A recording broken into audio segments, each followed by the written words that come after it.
Hello, everyone.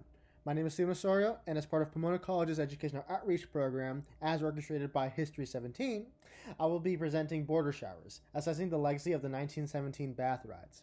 Throughout the presentation, I will be referencing primary and secondary sources that gives more context regarding this really understudied event in modern history. In the morning of January 29, 1917, Northern California newspaper Sacramento Union published an article entitled Mexican Women Stage Riot Over Quarantine Rules on its front page. Describing the situation that occurred the previous day, the author delved into how 200 Mexican women managed to overrun the El Paso Juarez Santa Fe immigration processing facility due to histrionic rumors regarding required kerosene baths. Although the purpose of the baths were to kill off typhus-carrying fleas and lice on suspected individuals, rumors characterized the baths as either discreet execution chambers or sites of perversion to satisfy white American male guards. The author went on to describe how the riot managed to damage the facility and its trolleys, prompting Mexican and American authorities to quell the uprising by force. The excerpt concludes with Mexican and American authorities agreeing upon accepting Mexican quote-unquote bath and sterilization certificates. Although more than a century has passed since the disturbance, the cultural, economic, and gendered effects on Mexican-American female laborers are significant. Now named the 1917 bath riots, the event managed to help establish a long-lasting precedent in the militarization of the border, Euro-American advocacy of Americanization programs, and Mexico's economic dependency on the U.S. The riots also helped manifest early conceptions of Mexican-American feminist movements before the expressive Pachuca movement of the 1940s, thus establishing the precedent for future resistance movements. Although the event has largely been forgotten, much can be learned from this semi-successful one-day altercation between immigrant workers and a capitalist empire. In order to understand why 200 women believed the rumors with such ease, it's worth noting the historical context preceding the disturbance.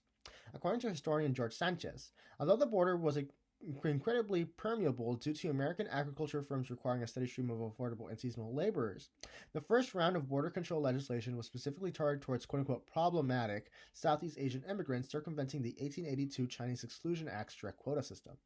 As the border became increasingly defined through the establishment of checkpoints throughout the 1900s, the start of the Mexican Revolution in 1910, and the Immigration Act of 1917 following the Zimmerman incident, provoked the United States to finally adopt anti-immigratory stances towards Mexicans. Although multiple methods were utilized to ensure that only the healthiest were admitted, physical examinations proved to be one of the most popular. As the United States was experimenting with eugenics amidst the progressive movement, prominent health professionals such as senior surgeon Claude C. Pierce, who also served as one of the 12 main chairmen of the United States Health Service, successfully advocated and oversaw the construction of health inspecting facilities such as El Paso Santa Fe facility between 1915 and 1917. Fully cognizant of El Paso Mayor Thomas Callaway Leo Jr.'s desire to sanitize quote-unquote typhus-carrying, dirty, lousy, destitute Mexicans, Pierce and his team developed fumigation chambers that sprayed subjects with popular pesticide and principal Holocaust poisoning agent, Zyklon B, and gasoline. Although his tests were largely successful according to newspapers of the period, a March 1916 incident involving the accidental incineration of 27 Mexican men made white officials within the USHA question the effectiveness of the solution. The 200 women who were subject to the chambers a year later would have stronger resentment towards them, as they perceived the accident as an intentional act of ethnic cleansing for quote-unquote undesirable workers, a philosophy that was popular within the American progressive movement at the time. Another method of selecting admission was body analysis. According to historian Yves Galanis, officials that were manning the gas baths forced selected individuals to strip their clothes off and have their front, back, and sides photographed. Although the stated purpose was for security and sanitation purposes, the El Paso Public Health Service and the USHA conducted investigations into rumors about images being showcased at the nearby saloon for payments. The investigations ended with no concrete evidence of wrongdoing, though incoming women, men, and children were wary of the protocol before they arrived and frequently acted out clever strategies such as forging documents and feigning physical disabilities to prevent fumigation. Interestingly enough, Santa Fe officials often based their decisions upon the color of the laborer's skin, with whites being characterized as richer and cleaner, while mestizos, indigenous, and black laborers were antithetical to the progressive mission and therefore privy to the humiliating trial. These rumors ultimately inspired 17-year-old Carmelita Torres to refuse being unboarded from her trolley at the orders of Santa Fe officials at around 7:30 a.m. on January 28, 1917.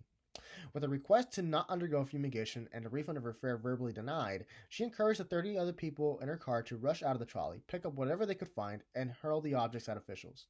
Within minutes, hundreds of other women from women-only cars began to do the same, with some even overturning vehicles and lighting structures on fire. At around 10:30 a.m., soldiers from both sides of the border, headed by U.S. Sergeant J.M. Peck and Mexican General Andres G. Garcia, attempted to quell the revolt, but the 200-person militia managed to block the bridge's entrance with debris. Although details about how the event winded down is scarce, aside that men took a minor part that night, an issue from the New York Times mentioned that it took warning shots from both sides and the murder of laborer Jose Maria Sanchez to quell the violence down the following morning. The fallout of the revolt was overwhelmingly negative. At the local level, the El Paso Morning Times chastised the insurrectors as nothing more than a crazed mob that seemed bent on destroying anything that came from the American side. At a national level, news outlets such as the New York Times and the Stockton Independent were quick to characterize the violence as a Pancho Villa-sponsored event, with Carmelita Torres and her quote-unquote League of Bombs sparking unnecessary violence and chanting "Kill the Gringo," "Viva Villa," and "Death to President Carranza" as the bloodshed reached its climax. Although these claims have not been substantiated by any reliable primary or secondary source, the dramatization and degradation of the event worked to sway white Americans to continue supporting the Ba'ath programs and contain anti-American Mexican laborers to a perpetual state of economic, social, and gender subordinacy, a trademark of the progressive movement. On January 31st, 1917, 2 days after the insurrection, the Calexico Chronicle published an unassuming 4-sentence article in the middle of the second page. Primarily reserved for advertisements and humorous excerpts of local oddities, its headline served as a striking disparity between its neighboring texts. Baths are given to 929 Mexicans at El Paso.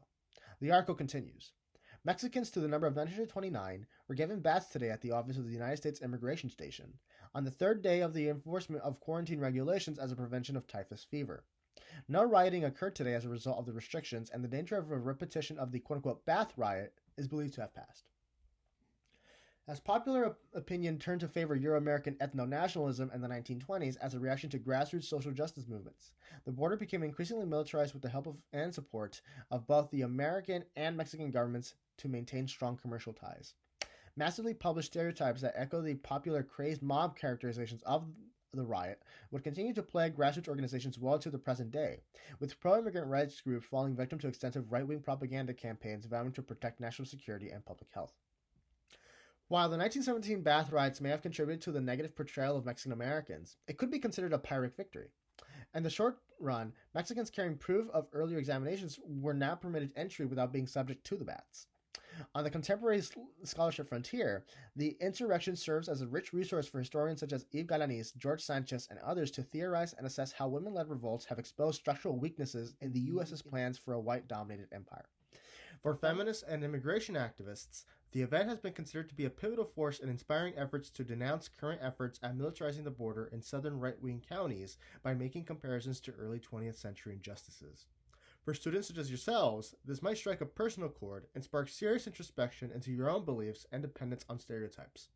Although Carmelita Torres and her allies have largely been forgotten, their impact on modern historical discourse cannot be understated.